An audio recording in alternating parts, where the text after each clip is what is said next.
बहुत साल पहले की बात है। कुसुमपुर गांव में भूमिका और माया नाम की दो बहुएं रहती थीं। वो आपस में जेठानी देवरानी थीं। सुंदर बहू भूमिका बहुत घमंडी थी। वो हमेशा अपने रूप का घमंड करती थी। दूसरी ओर कुरूप बहू माया बहुत दयालु और अच्छे स्वभाव की थी।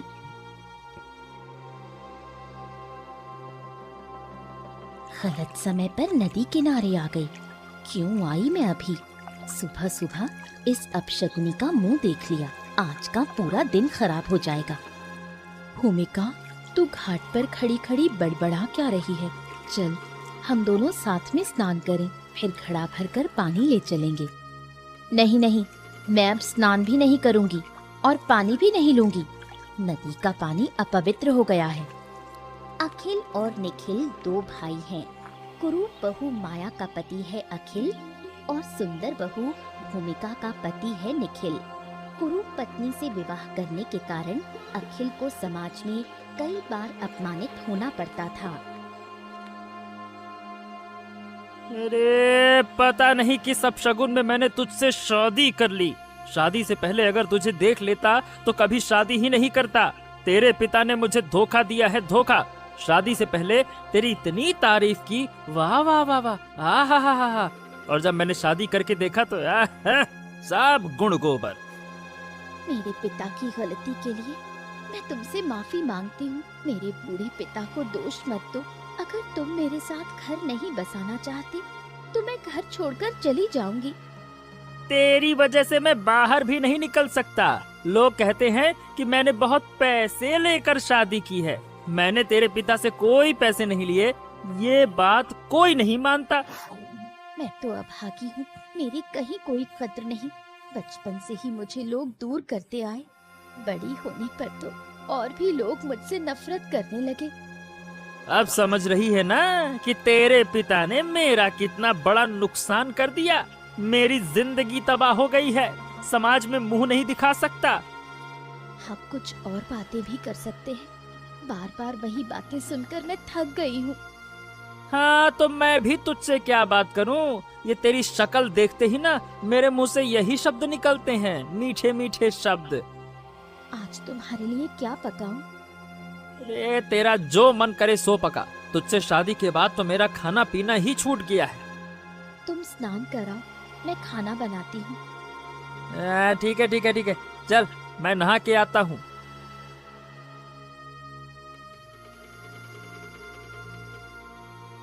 भूमिका का पति निखिल अपनी पत्नी की सुंदरता पर मोहित था। भूमिका कोई काम ढंग से नहीं करती थी। उसे डर था कि ज्यादा काम करने से उसका रूप बिगड़ जाएगा। अरे भाग्यवान, खाना वाना कुछ बनाया? सुबह से बिना खाए बाहर गया था है? तुम घर में एक रसोइया रख लो। खाना बनाऊंगी तो मेरे हाथ पांव गंदे हो जाएंगे। क्या तुम चाहते हो मेरे हाथ पांव खराब हो जाएं? अरे नहीं नहीं भाई, अगर तुम्हारा रूप बिगड़ गया मैं तो पागल हो जाऊंगा।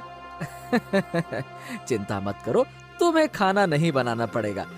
लेकिन भाग्यवान, जब तक रसोइया नहीं मिलता है तब तक तो थोड़ा सा कष्ट करके खाना बना ही लो, नहीं तो भूखे मर जाएंगे। अभी तो मुझे बहुत नींद आ रही है। उठकर बाद में खाना बनाऊंगी। अरे इस समय सोओगी तो तुम्हारी तबीयत खराब हो ही न जाएगी। अगर मेरी तबीयत खराब हुई तो तुम मेरी सेवा करना। मेरे लिए तो तुम ही हो। अरे एक बात तो कहना ही भूल गया, तुम्हारे लिए गंधराज तेल लाया हूँ। इसे बालों में लगाने से तुम्हारे बाल और घने और लंबे हो जाएंगे। सचमुच बहुत अच्छा किया। मैं तो सोच रही थी तुमसे तेल मंगवाऊं। आस पास के 10 गांवों में मेरी पत्नी जैसी सुंदर कोई नहीं है। मैं चाहता हूँ कि मेरी पत्नी हमेशा सुंदर रहे, सज धवर के रहे। मैं ऐसे ही रहूंगी। सब कहते हैं कि मैं दिन ब दिन और भी सुंदर हो रही हूँ। अरे सब ठीक ही कहते हैं भाग्यवान, एकदम निखरती जा रही हो। अब तुम यहाँ से जाओ, मैं थोड़ी देर सोऊंगी। अच्छा ठीक है, अब मन कर रहा है तो सो ही जाओ। आज का खाना मैं ही बना लूंगा। सो जा, आराम करो, आराम करो। ये तो बहुत अच्छा होगा। माया देखने में कुरूप थी, लेकिन दिल से बहुत बड़ी थी। रूप से भले ही कुरूप हो, लेकिन उसमें बहुत गुण थे। माया बहुत अच्छी कढ़ाई बुनाई का काम जानती थी। गांव वाले उसके रूप पर हंसी उड़ाते थे, पर गांव की बूढ़ी अम्मा उसे बहुत प्यार करती थी। अरे माया, बहुत दिन बाद दिखी। इस सुबह सुबह कहाँ जा रही है? नदी में स्नान करने जा रही हूँ।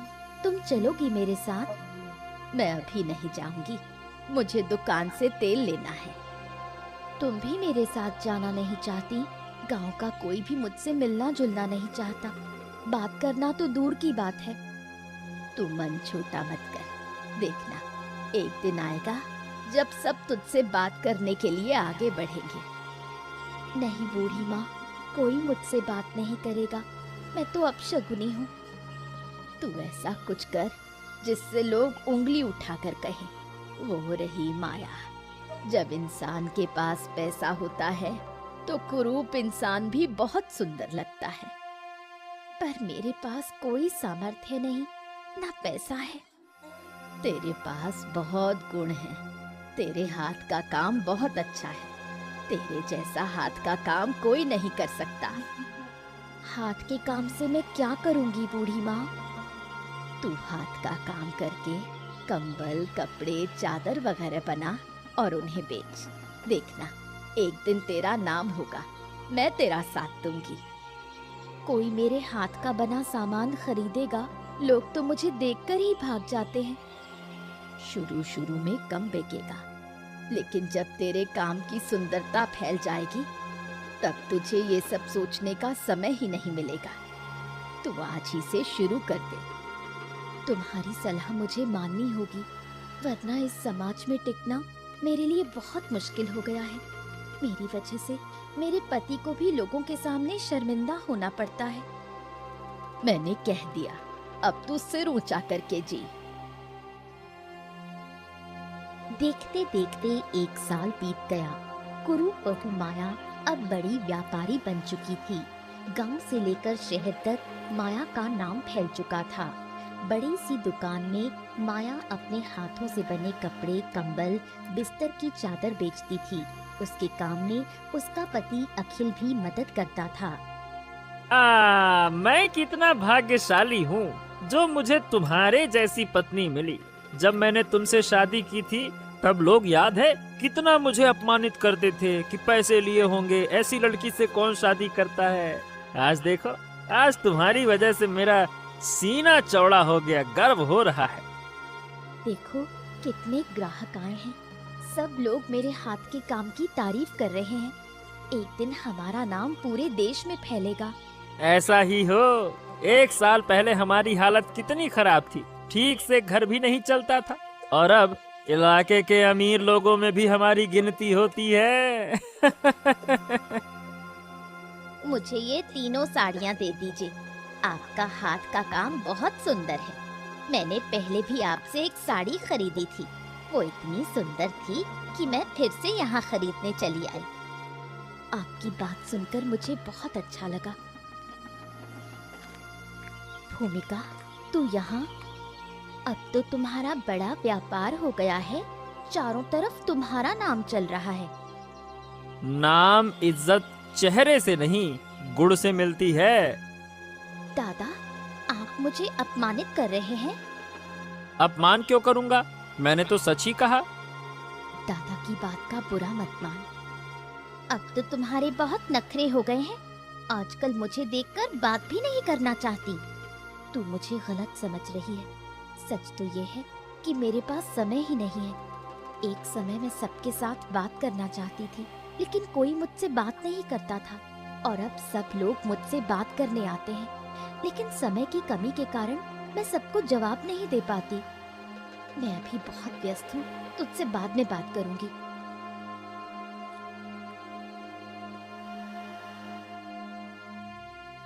अब सुंदर बहू भूमिका को देखकर कोई उसकी तारीफ नहीं करता। गांव के ज्यादातर लोग समझ चुके हैं कि असली सुंदरता इंसान के गुणों में होती है। चारों ओर माया की तारीफ देखकर भूमिका जल भुन रही थी। इसलिए एक दिन भूमिका ने ठान लिया कि वो माया का नुकसान करेगी। क्या हो गया? तुम चुप क्यों हो? तुम्हारा मन खराब है क्या? मन खराब क्यों नहीं होगा? अब मेरी कोई इज्जत नहीं। वो कुरूप औरत अब गांव में सबकी आंखों का तारा बन गई है। ओहो, इन सब बातों पे ध्यान मत दो। चाहे जितनी भी बड़ी बन जाए, लेकिन तुम्हारे जैसी सुंदर तो कभी नहीं हो सकती ना। अरे थू थू थू थू थू, नजर ना लगे। उस कुरूप औरत की तारीफ मुझसे बर्दाश्त नहीं होती। अब तो वो मुझे भी नजरअंदाज करती है। ओहो, वो लोग अब इलाके के अमीर बन गए। एक साल में उन्होंने बहुत तरक्की कर ली है। मैं उनका सब कुछ बर्बाद कर दूंगी। कुछ ऐसा करूंगी कि उनका व्यापार खत्म हो जाए और लोग उसे फिर से उसी तरह नफरत से देखें। ये तुम कैसी बातें कर रही हो? मैं बिल्कुल सही कह रही हूँ। उन्हें सड़क का भिखारी बना दूंगी। रात के अंधेरे में उनकी दुकान में आग लगा दूंगी। नहीं नहीं नहीं नहीं, ऐसा मत करना, नहीं तो बाद में मुसीबत में फंस जाओगी। मैं किसी मुसीबत में नहीं फंसूंगी। तुम मेरी मदद करोगे? ओहो, इन सब को छोड़ो, कुछ और सोचो। तुम मेरे साथ हो या नहीं? देखो, मना तो नहीं किया, लेकिन इतना बड़ा नुकसान करना भी ठीक नहीं है भाई। अब तुम भी मुझे नजरअंदाज करने लगे हो। पहले तो मैं जो कहती थी तुम वही करते थे। हाँ, अच्छा बताओ मुझे क्या करना होगा? एक दिन मौका देखकर हम उनकी दुकान में आग लगा देंगे। तुम मेरे साथ रहना। अच्छा ठीक है, जो तुम कहोगी वही करूँगा। हाँ।